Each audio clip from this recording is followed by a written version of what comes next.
Welcome, friends. James Corbett here, CorbettReport.com. Today is the 26th of October, 2015 here in Japan, and today we're joined on the line from Houston, Texas by Derrick Broze of The Conscious Resistance at theconsciousresistance.com. He writes for a number of different publications, and you can find all of his work at derrickbroze.contently.com, which of course will be linked up in the show notes. He's also the author of a new book, The Conscious Resistance, Reflections on Anarchy and Spirituality. Derrick Broze, it's great to have you on the program today. Thanks for joining us. Yeah, thank you for having me on, James. Excellent. Well, it's good to talk to you today because, of course, in the research for my recent episode of my podcast on Samuel Konkin and Agorism, you were one of the few people who came up online as someone who's promoting this and talking about these ideas already. And that's, again, as I say, I think that's a bit of an historical injustice against Sam Konkin and his ideas because I think they're quite important. But it's good to see that you were out there well before me talking about this and trying to apply it to your life. So let's bring people on board with this conversation. I know there are going to be some people in the audience who haven't seen my recent or listened to my recent podcasts. So let's start with the base level.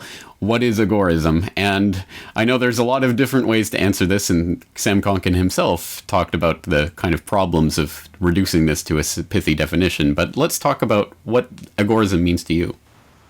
Absolutely. So, again, I was really thankful and happy to see you covering this topic because I think that it's a really important strategy that hasn't been employed enough, even by those who are more aware of libertarian, American individualist, anarchist history and strategy. It seems to be extremely underemployed, even though many people are already practicing counter-economists without realizing it. So basically, the idea came from Konkin basically seeing that instead of trying to vote out the state or to use violent means, the phrase is neither bullets nor ballots, but instead of using those strategies, rather than working directly in the system or trying to attack it directly, we could compete with it by building something new. And this is where he comes up with the idea of counter-economics, doing activity that is essentially outside of the state's purview or that they consider undesirable. And so that would be termed black and gray markets. So specifically, I'd say agorism is just the strategy, the employment of that strategy towards creating an agora, this open marketplace where people can do business in all different ways. There's really, as Konkin said, there's no one path towards liberty. We have no idea what the agora is really going to look like, but this is the strategy to get there. And so you do that by working in the counter economy, building counter institutions to the state. Basically, I feel like you evaluate, and I think it's important to focus this locally, decentralized, because Konkin wrote in the strategy, the steps towards statism, towards getting to the free place, that we would see pockets of agoras start to be established around the country, around the state. And I think that we already see that happening and it's happening more and more with things like Bitcoin and other tools, peer-to-peer tools, as you talk a lot about. So, I mean, that's the basics of it, though, is, it's a strategy to use to work towards building a new, more free society without having to work within the state or try to fight them directly, and instead focusing on solutions, localizing, decentralizing, and finding the need in the market. Okay, where is the state doing something, and find a way to do it better and to do it without force and without, using theft, taxation. Well, then let's talk about counter-economics. You brought up the idea there that this is something that people are probably already engaged in, even if they don't know it. But if you talk about black and gray markets, people are automatically going to think about, drug dealing and gun running and whatever, and things that some people probably have nothing to do with. And they're going to think, well, that's not what I'm interested in. I don't see what the point of that is. Let's talk a little bit about the counter-economy and what it really entails. Okay, so yeah, the two things, of course, important things to define are what the black and the gray market are, because as you said, people, especially with black, it's got this sort of negative connotation to it. Black market, you're thinking like mobsters or something, but in line with the non-aggression principle, which most libertarians, anarchist thinking people understand the idea of non-aggression, or even if you're not an anarchist, just understand the idea of not aggressing on another human being and self-defense, things like that. So in line with that, black market and gray market activity wouldn't include murder or theft or these aggressive acts. That would Konkin term those to be red market activity. So black market then would be things that the state considers to be illegal. So whether that's your local pot dealer or like you said, selling weapons without a license, the black market for that, or prostitution, things that are when you break them down at the base of it, it's just two individuals making an exchange, some contract between individuals, and society sort of shuns that, and it's termed as black market dangerous activity, but that is outside the state's purview. So there's that. In gray market, this is where I think more people are practicing the gray market than they realize. For example, if you pay somebody to cut your lawn, you pay some kid to mow your backyard or whatever, you're not signing a contract and going through regulations and licenses and things like that. You just say, okay, hey, I'm going to pay you $20, to pay my lawn or whatever. Or you hire a babysitter and it's a certain amount of dollars per hour. That's gray market activity. And, those things sound, and they are, really mundane and not necessarily revolutionary in their own right. But what Konkin was sort of foreseeing, and this is before, the things like the internet exploded and technologies like Bitcoin. So he sort of foresaw, though, that because he was really into science fiction as well, and saw that technology would help establish these agoras. And so every time you order food or do business through your phone and you're using an app and there's no government middleman there, you are participating in that gray market activity. Of course, taking it further away from the Fed, that is where I think you're actually practicing agorism. But when you're sort of halfway there, it's when you're not necessarily paying the tax man, right? But when you can really get out of the state is when you either use silver to do your business, or Bitcoin, or barter, direct exchange, gift economy, all these type of things that essentially, at least for those of us in the United States and everywhere else that's got a central bank, you're taking the hands out of the central banker's system and putting it into that counter economy. That is the counter economy. All action that is not going to be taxed or regulated by the state. So whatever that may be, that can be things nefarious as drug dealing, gun running, prostitution, or it can be this under the table work that you do on the weekends. A lot of people work as waiters and waitresses. That's counter economy. That's counter economic activity right there. And so that's just the first step. Now I think the next step is once we have conscious agorists, conscious counter-economists. So there's a lot of people out there doing it without realizing it, and it's not really doing it. They're not doing that to work towards the state. It's just something they do. Yeah, I like to get paid in cash. I don't have to pay taxes. Everybody understands that idea. So when you start doing that and actually practicing this and starting to create counter-economic institutions to compete with the state, then you're really pulling money away from there. And I definitely have tried to practice putting this into action, because this is the reason I love the philosophy of agorism. Is it's not about theory. There's very little theory. Konkin wrote 2 books and there's a couple of pamphlets, but there's not much to say about it. The idea, the reason there's 3 A's in agorism is anarchy, the self-rule, of course, self-governance, the agora, the marketplace, and action. It's all about action. It's about putting these ideas and principles into action. So when you're done theorizing about how to, move past the state or build a better world, this is where you start taking those first steps. And I do believe that you don't even need to be an anarchist to be an agorist, to be a counter-economist. You can still recognize that, hey, it benefits me to take money out of the Federal Reserve System. It benefits me to use silver. People understand the value of precious metals, and that's outside of their system. So if you conduct business in that way, you're taking power away from them. And the more of us who do that, and as Konkin sort of foresaw, is that we would see these pockets start to grow, and they would sort of start to interlock. And now there's a lot of great ideas that I could go on about, ideas like freedom cells that I've really been exploring the past few months, that I think combined with these ideas of agorism can start interlocking these various communities, both digitally and real world. And then you start having communities that can hopefully at some point become strong enough that the state would just basically decide, let's leave them alone. It wouldn't be worth their time to come stop this peaceful living community of people who are doing business. Because the way I foresee it, and really what my goal is in the next 2 years I'm giving myself, is to work with those who are really interested in these ideas to get land and to basically create an agorist community and to find ways. I think of all the different ways. I started a gardening business. It's completely agorist. I make money putting in gardens around the city, different types of gardens. It's me and a friend of mine. I said, hey, he's got a truck. Let's partner together. We started putting out ads. We create a Facebook page. People contact us. We agree what we're going to work on. We agree for the amount, and we do business. And I'm able to provide money for myself, help another friend out, give these people a garden and get them food going. And there's no reason to involve the government in that.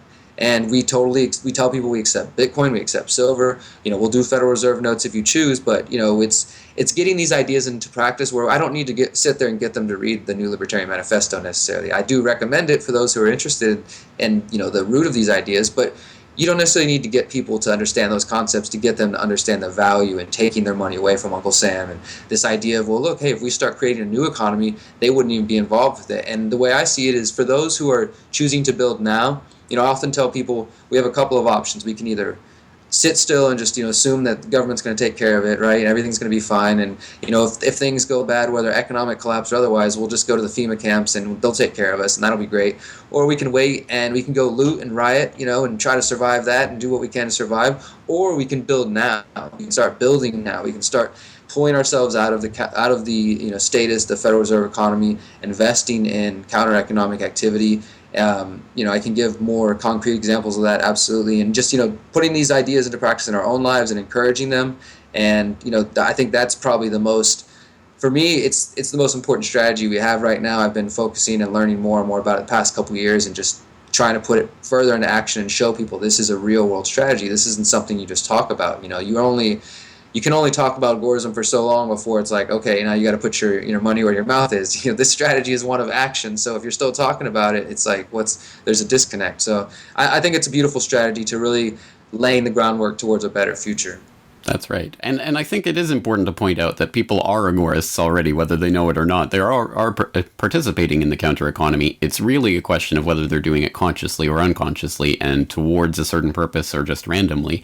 And in that regard, I think, obviously, this is not something that requires technology in any way, shape, or form. I mean, someone just, growing food and selling it to people for cash or whatever without involving the government, that is the counter economy. It doesn't require any technology or anything. But I think if there is anything that the technological aspect adds to this, it's that it makes it easier for people to access that counter economy. People can connect with a wider base and actually create viable businesses without involving steps that will get Uncle Sam in the middle. But also, I think it can help people foster the understanding of what this is and why they're doing it. When you see an agorist business taking off and being successful, it starts to change people's perception of things. And one of the most mainstream examples of this is something like Uber, which what they're doing in city after city is, I suppose, technically illegal or doesn't follow those rules, but they just change the rules, and a lot of people use it. People are like, this is amazing, this is wonderful, how come we haven't had this before? And suddenly, hey, there's new rules, and the government pretty much has to concede to it or try to clamp down on it, but people have already tasted that freedom. To me, that's the hopeful part of the technological aspect of this, is that people are becoming sort of more aware of what this is about. But perhaps you can speak to that. Have you encountered that phenomenon in your own experience? Oh, absolutely. I think that in some ways, the digital revolution that is happening, it's coinciding with the growth of agorism. Like I said, Konkin's books came out before the internet even really exploded, but now we have things like Bitcoin. You mentioned Uber. We have these ride-sharing, peer-to-peer, all these different ways that technology is helping us connect. And to me, Facebook and social media is one of the easiest examples of just the ways people connect. And that isn't in itself counter-economic activity, but it's people breaking down these barriers that have been there for so long, and that's, to me, is the first step towards laying the groundwork towards that. Now, I want to say one thing as far as the limits of agorism, if I can, because one of the criticisms of agorism came from Murray Rothbard himself, and he talked about that basically you're only speaking to a small percentage of people, and we were kind of touching on this, that not everybody's going to be able to be involved in black, or even maybe have the desire to be involved in black market or gray market activity.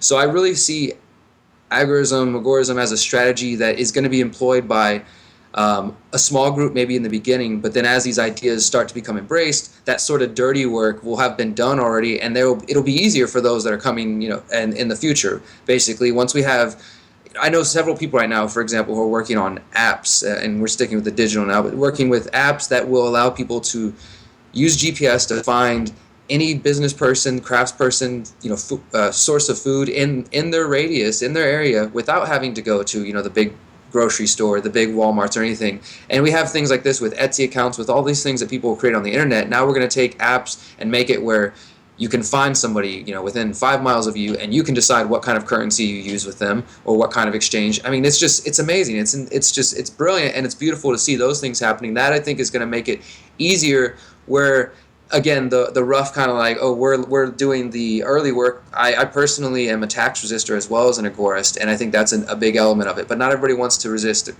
taxes. Not everybody can afford to not pay their taxes. Not everybody can afford to take the risks that some of agorism involves as far as gray market and black market activity.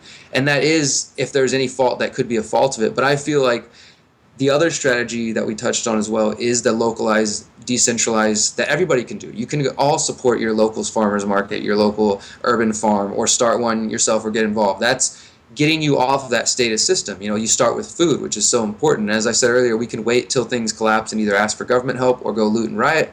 But we also have the opportunity to set up these communities and to set up these ideas and to create a framework that essentially some economic collapse or some catastrophe could come and we could be almost unaffected by it. And not only that, but could help others and go say, hey, here's some seeds, here's some supplies, get yourself started for those of us who were already prepared, who were already building the framework. So it's definitely, this idea is being helped along by digital means, but it's also a very real world strategy that I think needs to be put into place. And again, if for those who want to look further into this, do a YouTube search for freedom cells and you'll find an interview I did with John Bush and you can hear more about that idea. I think those concepts that are these newly emerging concepts, which we're really just learning from seeing the way that the internet works, where all these little these interlocking spheres are, it's really a beautiful thing just to see that happen. But please check that one out. And yeah, I think that this is the most important strategy for us to use and focus on right now. There's no hope in politics, and I mean your audience knows that. There's no hope in politics, and I don't see any realistic chance or desire for me personally to go take up arms against the government right now, although I do feel like my freedom is being threatened. You're outside of the country, I'm still here inside here, and it's getting a little crazier, and I think about those things, but I also have faith and hope in people and individuals choosing to take their lives in their own hands and being self-reliant, being empowered, and those are the kind of people that I want to work with. And I think that's what it's going to take, is those of us who are ready to kind of lay the groundwork and get your hands dirty out there and start deciding, like if I don't support the Federal Reserve System, then how about I stop using their dollar? And this is just an important part of the strategy, is examining all these areas of your life and the things that you say you are against or that you don't support. If you're for freedom, but you're against the tyranny of the government, you're against the corporate welfare, or whatever it is, these issues you have, start examining your life and seeing the ways that you are supporting them. Because you can't really very well say you're against Monsanto if you're buying all their products, or and you can't really say you're against the government if you're still using their currency, if you're still supporting their system. So it's about being honest with the ways you're contributing to your own enslavement and being willing to start pulling yourself back out of that. And I think the answer towards pulling out of that and creating something new is agorism. I think you gesture to another sort of leg on this stool that's important here, which is the idea of community. Because without community and that sense of purposeful community, I think this idea is not really impactful. It's not going to change anything. And I think that's part of conscious agorism, is creating that community of like-minded people who understand what they're doing and the nature of it. I mean, and I think you're right. You don't have to participate in the counter economy in order to decentralize and localize and participate in these. You can pay with your Visa card and dutifully note everything to pay the proper sales tax if you want. Sure. I mean, I guess if you want to support the state that way, yeah, okay. But the important point is to get involved in those communities, to start supporting other people. And I think there's an interesting story to be told about the way community has shifted from the sort of human interaction of people in your neighborhood that used to be, or in your town or whatever, that used to be part of the core part of what it meant to be human. And then, of course, the breaking apart of that during the Industrial Revolution, the urbanization, moving people into boxes in cramped neighborhoods where nobody knows each other. And now we're trying to rediscover that, I think, through this technological process and trying to reconnect with human beings. And I think that is really the essence of what this freedom can actually bring about. Any other thoughts on community and the importance of that before we wrap this up?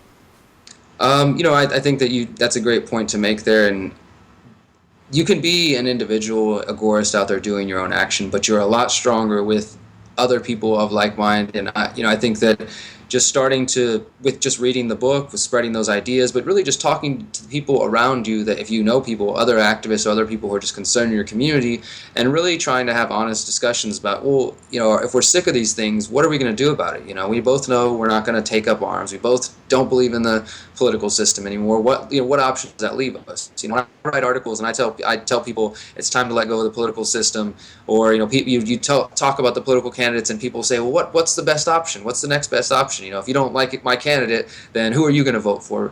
We're stuck in this dichotomy to think that it's only voting or giving up, that there's no other option. So if you're not voting, then you're obviously not going to do anything. But that's false. We need to show people that there are other ways to build better, more free, enriching, positive lives And I think that starts again with localizing. It starts with localizing, working on yourself. On the other level, the deeper level, making sure that you are as strong and empowered as you can be, so that you're not going to be manipulated by the state or by any outside influences. And then looking for other individuals who are on a similar path and coming together and deciding to put these ideas into action.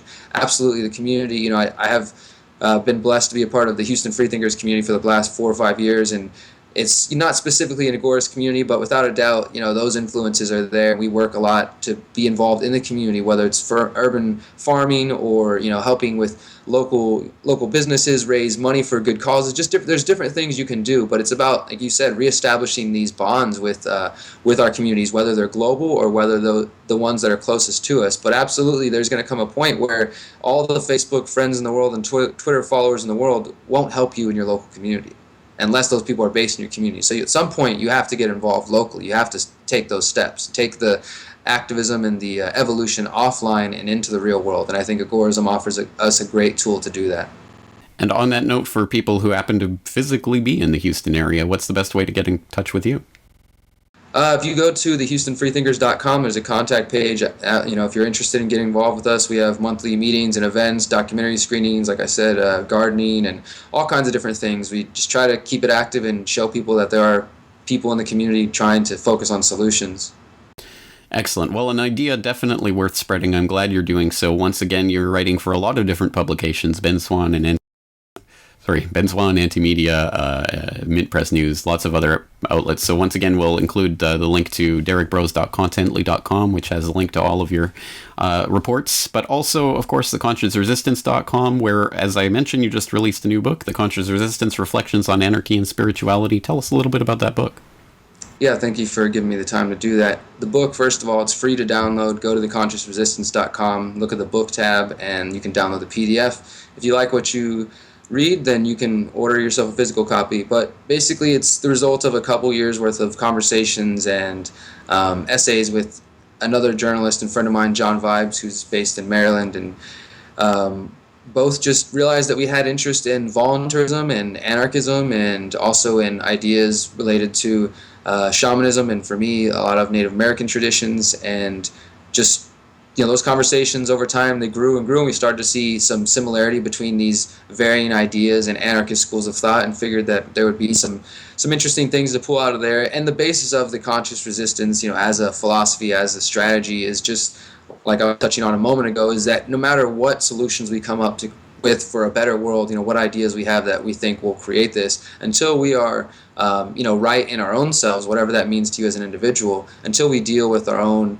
insecurities, doubts, fears, traumas, all these things, and learn to heal. And this has to start as an individual process, of course, and we're ready to face those things, then I don't believe we're really going to be able to create a more free world. We may have these ideas of agorism and get past the state and create all this stuff, but if we're also still filled with a lot of ego and hurt and pain, then I think it's only a matter of time before we end up back in the same thing, with people trying to enslave each other, trying to hurt each other, trying to rule over each other. So we cover a lot of ground in there. It's a short book, 100 pages, covers everything from agorism, the history of anarchy, gender roles, spirituality, psychedelics, shamanism. We also look at the second part of the book looks at the intersections of anarchist thought with Buddhism, with the Tao, with Islam, with Christianity, and I believe that's all there. But yeah, so it covers a lot of material, and we just released it this past April at the Free Your Mind conference in Philadelphia, and we've updated it a couple times since then,